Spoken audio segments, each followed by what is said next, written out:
صح من قال: مصائب قوم عند قوم فضائل. هذا يدل على أن هذا الزلزال اللي وقع في المغرب والمساعدات اللي قدموها المغاربة كاملين الله يجازيهم بالخير، ولكن على حساب التصريحات من الناس المكلفين بديك المواد الغذائية اللي كاينين في شي نقاط اللي كتكب فيها المواد الغذائية، قال لك راه ولا إسراف في المواد الغذائية، وعندهم واحد ستوك يعني كتر من اللازم اللي هو ولا لدرجة أن قال لك ولاو مثلا تيحك واحد تيحل حك ديال السردين ياكل نصو ويلوح نصو وزيد قال لك على النصابة كاين قال لك لي ستوكا الكراجات. يعني شي وحدين اغتنموا هاد الفرصة هادي ديال هاد المساعدات كتجي للناس دوك المتضررين من الزلزال، يعني الضحايا ديال الزلزال، ماشي هادوك كروش الحرام، هادوك الطماعين الجشعين اللي هما كيتسناو اي فرصة باش يغتنيو على ظهر الناس مساكن الفقراء، لان هذيك المساعدات المغاربة اللي مساهمين فيها فيه ناس قادرين وفيه ناس مساكن راهم قادرين، ولكن راهم مساهمين بداك الشيء اللي قدروا عليه. راه كاين، راه كتشوف الناس مساكن، راه وحده شفتها ما عندهاش، قالت لهم عندها خاتم ديال الذهب اللي تكساب، قالت لهم بغيت نتبرع به باش نساعد واحد مسكين ما عندوش، جايب 2 قوالب ديال السكر وقرعه الزيت، يعني وباين الحاله انه الحاله ضعيفه.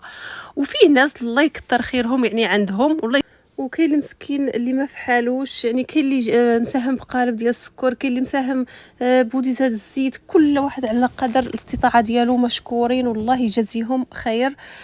ولكن اخوتي الحقيقه راه الناس بدات كتستوكي في الكراجات، يعني دوك كروش الحرام دوك الجشعين الطماع لهذا يعني الناس المكلفين بديك النقاط اللي كتكب فيها الأغذية، مكلفين بديك تخزين الأغذية.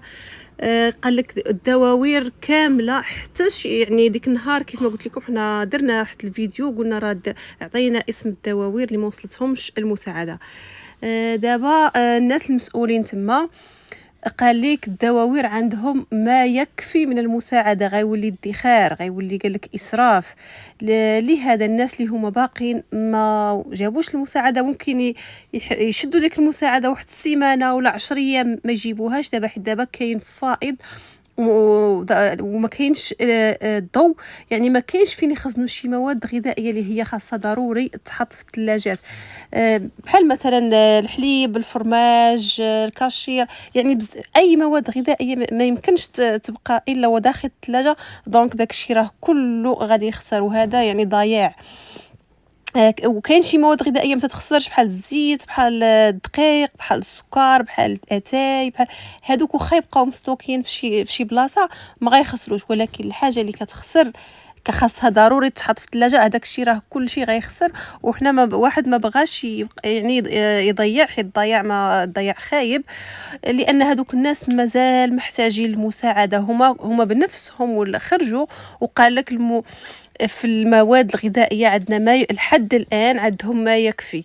هما محتاجين دابا داكشي الحوايج ما يلبسوا، ومحتاجين الغطاء، ومحتاجين الخيام لانهم ساكن كيباتوا في البرد. قال لك حنا قال لك اي حاجه كليناها، ولكن قال لك البرد راه صعيب، خصوصا فيه اطفال صغيورين، فيه مساكن النساء، فيه يعني هو مساكن كيناديو لحد الان على الغطاء، وعلى مساكن فين يستقروا، شي خيمه، شي حاجه بالما شافوا شنو غيديروا معاهم من حل.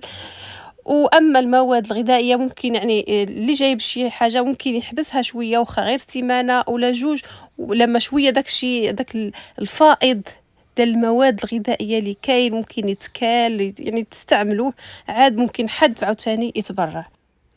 حيت ما شاء الله الله يكثر خير المغاربه، يعني هذا الشيء كله شفنا غير في المغاربه مع بعضياتهم كشعب. اما الحكومه يعتبر ما قامتش، يعني الى حد ما الشعب دار مجهود اكثر من الحكومه.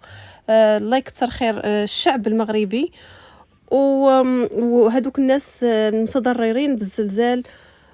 يعني مازال محتاجين، لأن بقاو ناس فيه أطفال بقاو يتامى، فيه نساء بقاو أرامل وما عندهمش المُعيل، كاين اللي بقى فرد واحد من من الدار، كلشي مشى تيبقى فرد واحد، دونك هاك الفرد الواحد راه خصو مسكين اللي يعينو، خصوصًا إلا كان طفل أو امرأة وعندها وليدات. لهذا يعني وخاص كذلك يعني محتاجين مساكن يبنيو ليهم، محتاجين يبنيو ليهم مدارس، محتاجين الطريق، محتاجين بزاف د الحوايج من غير الماكلة. أما الماكلة هذاك الشيء بعد ما يبقى يجيب الماكلة بالعشرات المليون و12 مليون على حساب ما سمعنا أصحاب شي رموكات شحال ستوكين في داك الرموك، الناس تقول لك بالعشرات المليون بال12 بال8. يعني الماكلة غتخسر، الماكلة إلا ستوكات بزاف غتخسر وغيبدا فيها الإسراف، وغيبداو دوك كروش الحرام اللي هما كينتهزوا الفرص هادوك غيبداو يعاودوا البيع في المواد الغذائية. هاد الشيء اللي سمعنا تصريحات ديال الناس اللي حاضرين في عين المكان، قال لك شحال ديال الرموكات مشات خزنات، مشات ستوكات في الكراجات، هذاك الشيء مشى دونك غيتعاود فيه البيع. ومشكورين المغاربة كاملين على المجهود اللي داروا صراحة. هاد المجهود يعني بصراحة أصدمنا وأصدم العالم كله بداك التضامن ديالهم ما شاء الله. ونتمنى ان شاء الله رساله تكون وصلت بالنسبه للناس اللي هما في الطريق جايين بالمساعدات، ممكن يتسناو بها شويه ماشي دابا، باش ماشي المساعدات يعني تجي في مره واحده وكل المواد الغذائيه تبقى غير تخسر، وشويه مساكن يعني بعد شهر او لا اسابيع او لا شهرين ما يلقاو ما ياكلوا دوك الناس مساكن الضحايا ديال الزلزال.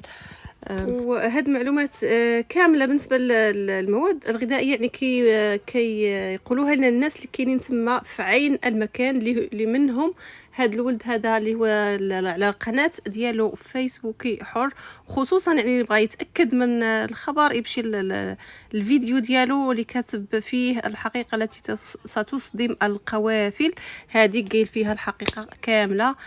ونتمنى ان شاء الله هاد الرساله توصل. وكنشكر بزاف بزاف الناس كاملين المغاربه كاملين اللي ساهموا بالقليل والكثير. واخيرا كندعيو بالرحمه الضحايا الزلزال، يا ربي الله يرحمهم ويوسع عليهم، هم شهداء. وكذلك تعازينا الحاره الاهالي ديال الناس اللي فقدوا اللي كل ما هما عزيز عليهم فيه، حيت كيف ما شفنا راه كاين شي واحد بقى غير فرد او فردين من الدار، يعني راه يؤلمنا كثيرا. والله يصبرهم يا ربي ويجعل هذوك الضحايا مثواهم الجنة. ونشوفكم ان شاء الله في فيديو قادم وبمعلومات جديدة، والى اللقاء.